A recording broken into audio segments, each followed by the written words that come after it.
பொதுவாகவே உலகில் பிறப்பு சதவீதம் அதிகமுள்ள நாடுகளில் 3வது நாடாக மாலி இருக்கிறது. தற்போது 2 கோடி மக்கள் தொகையை கொண்ட இந்நாடு 2035 இரட்டிப்பாக உயருமாம். சமீபத்தில் ஒரே பிரசவத்தில் 9 குழந்தைகளை பெற்றெடுத்த அதிசய சம்பவமும் இங்குதான் நிகழ்ந்தது.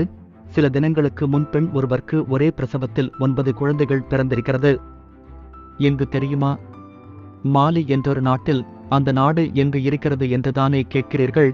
மேற்கு ஆப்பிரிக்காவில் உள்ள ஒரு நாடுதான் மாலி. 10ஆம் நூற்றாண்டில் ஆப்பிரிக்காவின் பெர்பெர் என்ற இனத்தைச் சேர்ந்த ஒருவர் சஹாரா பாலைவனத்தின் தெற்கு எல்லையில் ஒரு ஊரை உருவாக்கினார். சஹாரா பாலைவனம் என்றதுமே புரிந்திருக்கும் அங்குள்ள பகுதி எப்படி இருக்கும் என்று. பொருள்களை ஒரு பகுதியிலிருந்து மற்றொரு பகுதிக்கு கொண்டு செல்ல ஒட்டகங்களையும் கழுதைகளையும் பயன்படுத்துவர். அப்படி செல்லும் வழியில் வழிப்போக்கர்கள் தங்குமிடமாக இருந்த பகுதிதான் மாலி. வணிகர்கள் வழிப்போக்கர்கள் அதிகம் தங்க ஆரம்பித்ததும் ஒரு நகரமாகவே அது மாறியது. அங்கு முஸ்லிம் கல்விக்கூடங்கள் கட்டப்பட்டன.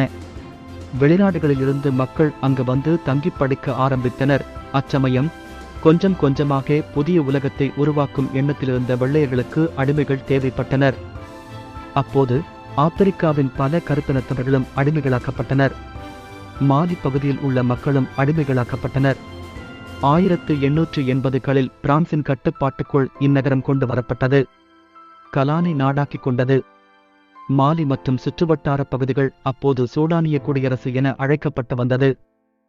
பிரெஞ்சு ஆதிக்கம் 1960களில் முடிவுக்கு வர சூடானிய குடியரசும் செனகலும் இணைந்து மாலி பெடரேஷன் என்ற கூட்டாட்சி அங்கு உருவானது. பின் செனகல் விலக செப்டம்பர் 22, 1960 மாலி தனி நாடாக உருவானது. ஏறத்தாழ 100 ஆண்டுகள் அடிமைகளாக இருந்த மாலி விடுதலையடைந்த பின் பசி பஞ்சத்தின் சோதனைக்குள் ஆட்கொண்டு விட்டது. அதிபராக பதவியேற்ற மோடிபோ கெயிட்டா என்பவரின் ஆட்சியும் சர்வாதிகாரத்தை கொண்டிருந்தது.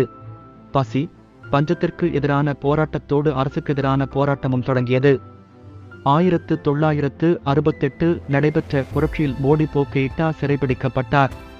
புரட்சிக்கு தலைமை தாங்கிய மபுசோ திராவோரே என்பவர் அதிபராக பதவியேற்றார். இருந்தாலும் மாலி மக்களுக்கு எந்தவித நன்மைகளும் கிடைக்கவில்லை. ஒற்றை கட்சி என்ற முறை ஒழிக்கப்பட வேண்டும், ஜனநாயக ஆட்சி கொண்டு வர வேண்டும் என மக்கள் போராடினர், உயிர் நீத்தனர். இறுதியில் வெற்றி கிடைத்தது. மபுசோ அரசு கலைக்கப்பட்டது. ஜனநாயக ஆட்சி கொண்டு வரப்பட்டது. 1992 நடைபெற்ற முதல் தேர்தலில் ஆலுபா உமர் கொனாரே வெற்றி பெற்றார். 5 ஆண்டுகளுக்கு பின் நடைபெற்ற தேர்தலிலும் அவரே வெற்றி பெற்றார். மாலியின் அரசியலமைப்பு சட்டத்தின் படி ஒருவர் 2 முறைக்கு மேல் ஆட்சி வகிக்கக்கூடாது. 2002 அவர் விலக அமாது டவுமானி டோரே என்பவர் அதிபராக தேர்ந்தெடுக்கப்பட்டார். இவருக்கும் 2 முறை வாய்ப்பு வழங்கினார்கள் மாலி மக்கள்.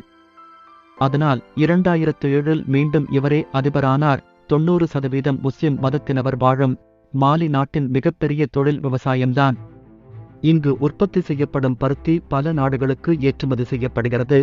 மாலி என்ற நாட்டை வரலாற்றில் தேடுபவர்கள் மான்சா மூசா பற்றி அறியாமல் போக முடியாது. ஏன், அவர் என்ன பில்கேட்ஸா இல்ல எலான் மஸ்கா என நீங்கள் கேட்கலாம்.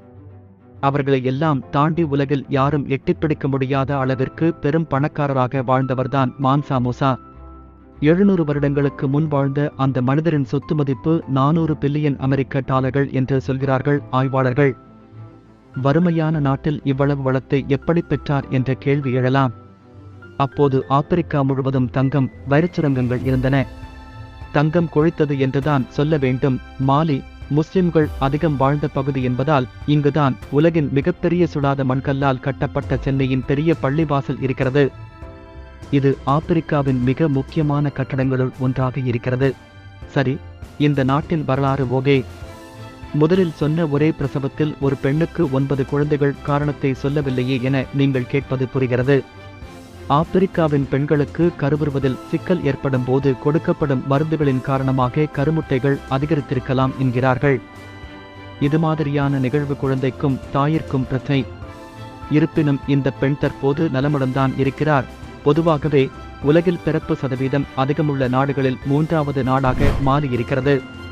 தற்போது 2 கோடி மக்கள் தொகையை கொண்ட இந்நாடு 2035 இரட்டிப்பாக உயருமாம். அதாவது 4 கோடியாகும் என்று ஆய்வாளர்கள் தெரிவிக்கிறார்கள். அந்த நாட்டு மக்கள் மகிழ்ச்சியாக இருக்கிறார்கள் என்று எண்ணிவிட வேண்டாம். இன்றும் இந்நாட்டின் ஒவ்வொரு பகலும் போராட்டத்தோடுதான் விடுகிறது. மாலியில் அடிமை முறை ஒழிக்கப்படவில்லை. இந்த கொரோனா காலத்திலும் போராட்டங்கள் தொடர்வது கவலைக்குரிய விஷயமாகவே இருக்கிறது.